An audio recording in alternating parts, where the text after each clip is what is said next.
Bien-aimés frères et sœurs, vous connaîtrez la vérité et la vérité vous affranchira. Ça, c'est pas moi qui le dis, c'est la Bible qui le dit. Mais moi, je vous dis bien, vous connaîtrez la vérité historique, notamment celle de vos ancêtres kémites, et vous aurez une vision globale de ce que c'est que la vraie souveraineté politique. J'ajoute, vous reviendrez à la spiritualité africaine ancestrale et vous comprendrez les enjeux de l'indépendance économique. Et pour terminer, vous accepterez votre identité culturelle kémite et vous obtiendrez deux choses. La première, c'est la paix. La seconde, c'est le développement, à une condition. L'unité de toute l'Afrique noire, l'unité de tous les Noirs du monde entier. Otep à tous, bienvenue sur la chaîne des panafricanistes par essence, par conviction et par excellence. Celle des citoyens kémites par nécessité et obligation de combat. Nous sommes une chaîne qui n'est guidée que par nos ancêtres et rien que par les ancêtres qui appartiennent à l'égrégore du monde noir. Par conséquent, nous ne croyons en aucun Dieu venu de l'étranger. Toutefois, cette vidéo n'est aucunement destinée à inciter à la haine ou à la violence, car nous menons un combat qui est d'abord et avant tout spirituel, ensuite il est politique, géopolitique et géostratégique, contre l'impérialisme, le colonialisme, le néocolonialisme et l'endocoloniat, sur la base du principe fondamental que nous avons hérité de nos ancêtres kémites, qui est celui de la Mahat, c'est-à-dire solidarité, vérité et justice. Vous êtes donc en droit de connaître la vérité, et nous avons l'obligation de vous dire la vérité et rien que la vérité, afin que justice soit rendue au continent africain. Et ça, c'est notre modeste contribution dans cette noble lutte en faveur de la souveraineté, la dignité, la solidarité et l'unité africaine. Ça, c'est ce qu'on appelle le panafricanisme. Bien-aimés frères et sœurs, l'Amérique ne fait plus peur. L'Amérique n'est plus ce pays influent qui, lorsqu'il parle, tout le monde doit trembler. L'Amérique aujourd'hui lance des paroles parfois en l'air, carrément en l'air. Pourquoi cette faiblesse de la puissance américaine?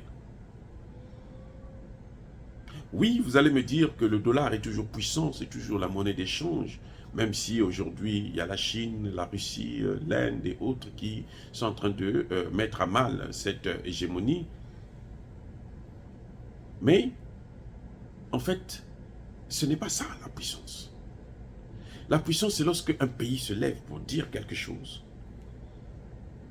Et tous les autres pays doivent écouter et doivent suivre.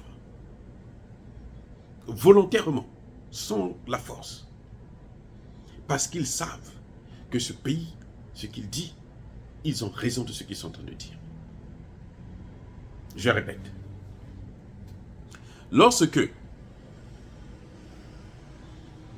on dit qu'un pays est puissant, ce n'est pas d'abord à cause de sa monnaie, sa richesse, mais c'est parce que c'est un pays qui, lorsqu'il parle, les gens adhèrent volontairement à sa pensée, à sa volonté, à sa direction. Les gens légitiment ses actions et les mettent à exécution, sans avoir besoin de la force. L'Amérique a eu un don de Dieu de guider le monde entier. Je ne parle pas de dominer, de guider le monde entier. Parce que, comme on le dit, prenons ce qui est dit dans la Bible, tout pouvoir vient de Dieu. Donc, c'est Dieu qui lui a donné ce pouvoir-là, d'être le leader mondial. Comme si, après Dieu, c'était l'Amérique qui devrait maintenant gérer le monde. Mais qu'a fait l'Amérique de ce pouvoir? Et c'est ça la vraie question qui se pose. Qu'est-ce que l'Amérique a fait de ce pouvoir divin, spirituel? L'Amérique a pris ce pouvoir pour dominer le monde. pas pour le guider, pas pour le gérer, pas pour le faire avancer, pas pour le faire évoluer, mais pour le dominer. Ce qui n'est pas sa mission sur le plan divin. Écoutez-moi bien, ce n'est pas la mission que Dieu a donnée à l'Amérique. Non, c'est pas ça. De martyriser, de diviser, de détruire, alors que l'Amérique était devenue comme le grand frère du monde, qui devrait donc rassembler, qui ne voit pas le diable, qui devrait rassembler. Or, on ne voit que le contraire du rassemblement. L'Amérique est le premier pays au monde à diviser les autres pays. Incroyable. L'Amérique passe tout son temps à balkaniser le monde. On l'a vu au Soudan, a divisé le Soudan. On l'a vu en Éthiopie, diviser l'Érythrée. Hein? L'Érythrée s'est séparée de l'Éthiopie. Et tout récemment, là, ils voulaient aussi enlever le Tigré. On le voit au Congo démocratique, comment ils sont en train de vouloir balkaniser le Congo, diviser le Congo. On le voit en Libye, on l'a vu en Syrie, on l'a vu en Afghanistan, on l'a vu avec l'URSS, l'ex-URSS. Ce n'est pas, oui, vous allez me dire que ce n'est pas les États-Unis qui ont divisé l'ex-URSS, mais ils ont soutenu le processus, ils ont accompagné le processus. Parce que Gorbatchev, qui a détruit l'ex-URSS, avait de très très bonnes relations avec le président George Bush, le père. Et ils se sont entendus. Gorbatchev lui faisait tellement confiance. C'est incroyable. Comment gâcher tout ça juste parce qu'on veut dominer le monde. Et ça existe dans beaucoup de familles. Hein, où l'aîné, au lieu d'assurer son rôle d'aîné, c'est-à-dire rassembler tous ses petits frères et petites sœurs, lui, ce qu'il fait, c'est les diviser, c'est les martyriser, marcher sur leur tête et les détruire. Quand ils échouent, il est content. Quand ils réussissent, il n'est pas content. Ça existe même dans nos familles en Afrique. C'est le rôle que l'Amérique a joué. Quand l'ex-URSS est en difficulté, mais George Bush accompagne le processus. Gorbatchev faisait tellement confiance à George Bush qu'il lui a dit, écoute, moi je veux détruire cet empire-là. Mais il ne faut pas que toi tu élargis l'OTAN dans les pays de l'ex-Union soviétique. George Bush a menti à Gorbatchev. Il dit oui, il a accepté. C'est pas moi qui le dis. Roland Dumas, ministre des Affaires étrangères français à l'époque, le dit. Marine Le Pen le dit. Tous les leaders politiques français le savent. Sauf Macron, bien entendu. Mais tous les leaders, ils le savent. Bref, Gorbatchev accepte de détruire son empire dans l'espoir que malgré tout, ils vont garantir la sécurité de la Russie. Qu'est-ce que les États-Unis ont fait? La première des choses qu'ils ont fait là, c'était d'élargir l'OTAN dans les pays de l'ex-Union soviétique. C'était la première des choses. Au point où ils ont négligé, ils ont appelé la France et autres là, la vieille Europe. La nouvelle Europe là, c'était celle-là qu'il fallait occuper, qu'il fallait dominer. Et ils ont réussi à près de 80%, 90%. Il ne restait plus que l'Ukraine. Dès qu'ils auraient pris l'Ukraine, la Russie serait encerclée par des bases de l'OTAN. Et à n'importe quel moment, on pouvait attaquer la Russie. Est-ce que c'est ça la mission que Dieu aurait donnée aux États-Unis? Non. Ils ont eu la chance d'être une grande puissance. Mais ils ne sont pas une puissance pour dominer, pour détruire, pour tuer, pour martyriser les autres.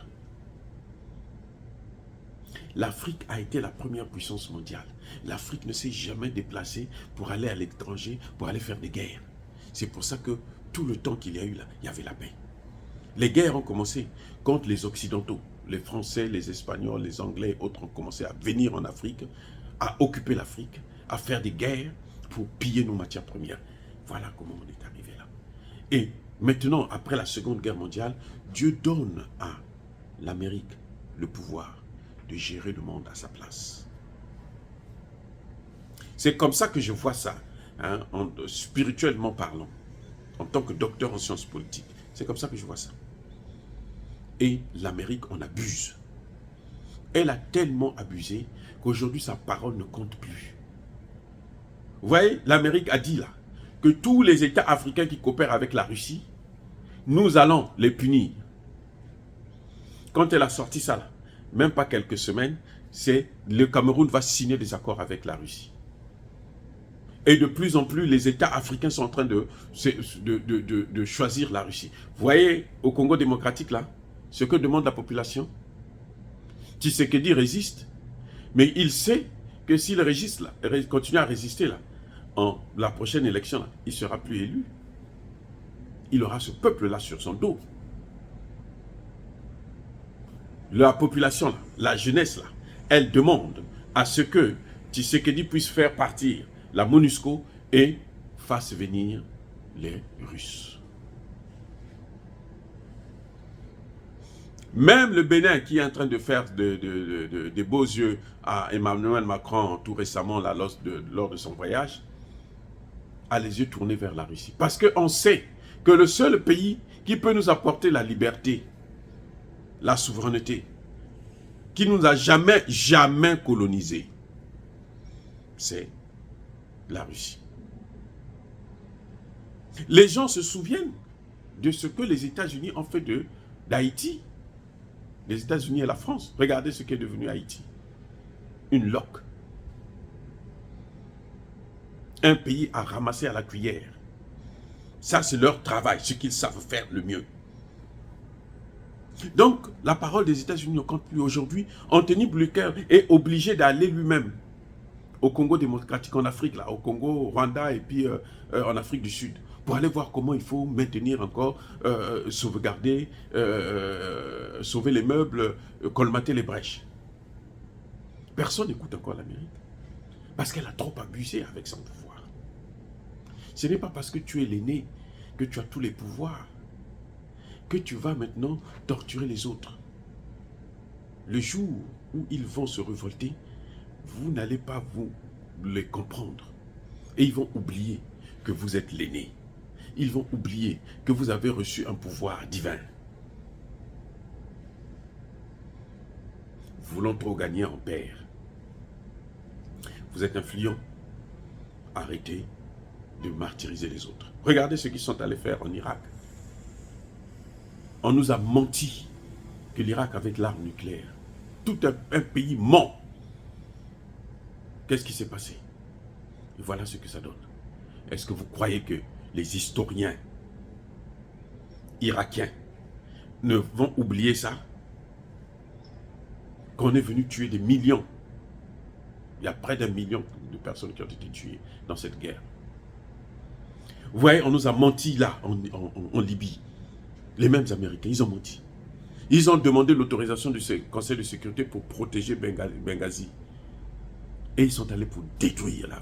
Ce n'est pas ce que le Conseil de sécurité leur avait donné comme mandat. Vous voyez? Donc, ça fait que l'hégémonie américaine est en train de tomber. L'hégémonie américaine est en train de s'effriter. Seule. À cause de l'abus de pouvoir. L'abus d'autorité. Aujourd'hui, vous voyez, la Russie est en train de combattre le dollar. La Chine est en train de combattre le dollar. L'Inde. Tous les pays émergents, les pays des BRICS, là, ils sont en train de dédollariser le monde. Parce que l'Amérique, on a abusé. Quand vous avez un pouvoir, il faut savoir préserver ce pouvoir-là. En étant un peu modeste. En étant un peu modeste. Ça ne sert à rien de hausser les épaules, faire le gros dos, parce que vous êtes riches. Non. Qu'est-ce qu'aujourd'hui les pays africains ont à perdre encore? Puisque même sans avoir rien fait à l'Amérique, on les tape, on les détruit, on les punit. Ils s'en fichent maintenant. Puisque que tu fasses quelque chose, que tu ne fasses pas, tu as le même traitement. Alors pourquoi ne pas faire comme ça quand tu es maltraité? Tu sais au moins que c'est en connaissance de cause. Voilà ce qui se passe aujourd'hui avec le déclin de l'Amérique. Et c'est aux autorités américaines de comprendre ces enjeux-là et de prendre des dispositions pour faire en sorte que l'Amérique puisse sortir la tête haute de ce déclin-là. Sinon, l'Amérique va s'appauvrir. L'Amérique aura des grandes et très grandes difficultés. Parce que l'Amérique, partout là où elle passe, elle ne crée que la division et la désolation. Regardez avec Taïwan et la Chine, comment elle provoque. Ils s'entendent, toutes les autorités se disent, bon, on va maintenant faire ça. Ça n'a aucun sens. En Afrique, c'est même pas la peine. Ils marchent sur la tête des Africains, sur la tête des chefs d'État africains. Là, c'est dit que c'est rien du tout, il n'existe même pas. Eux-mêmes, ils appellent des États voyous, fail state, alors qu'ils sont fail state à cause d'eux. Parce qu'eux, ils sont en train de piller, dominer. Au Conseil de sécurité, on ne veut même pas entendre la voix de l'Afrique. Au Conseil de sécurité, là, il y a 3 pays africains qui sont membres non permanents. Mais parfois, là, lorsqu'il y a des réunions du Conseil de sécurité, on dit que c'est un seul pays qui va parler pour les 3. Taisez-vous, on n'a pas le temps de vous écouter. À l'Assemblée générale des Nations Unies, là, quand le chef d'État américain vient, il parle. Là. Après, là, c'est fini. Le reste, là, surtout les Africains, quand ils parlent, il n'y a pas un seul Américain qui est là, qui les écoute. Ils ont quelques petits conseillers pour prendre des notes et puis présenter aux autorités. Mais sinon, ils ne sont pas là, ils n'ont pas le temps. Ça, c'est ce qu'on appelle l'arrogance étatique. Un État arrogant, là, va finir par se dégonfler. Même de l'intérieur, par lui-même. À cause de cette arrogance, à cause de cette faute. Vous voyez comment la France est en train de perdre l'Afrique? À cause de quoi? Le même comportement. Oh, bien-aimés frères et sœurs, est-ce que dire cela, c'est inciter à la haine ou à la violence? Non, non, non, non, non, non. Nous sommes une force tranquille. Yaba colère ve, yama lembe. Comme d'habitude, les gars, soyez bénis par le Dieu des Kémites, le Dieu de vos ancêtres. J'ai dit et j'assume.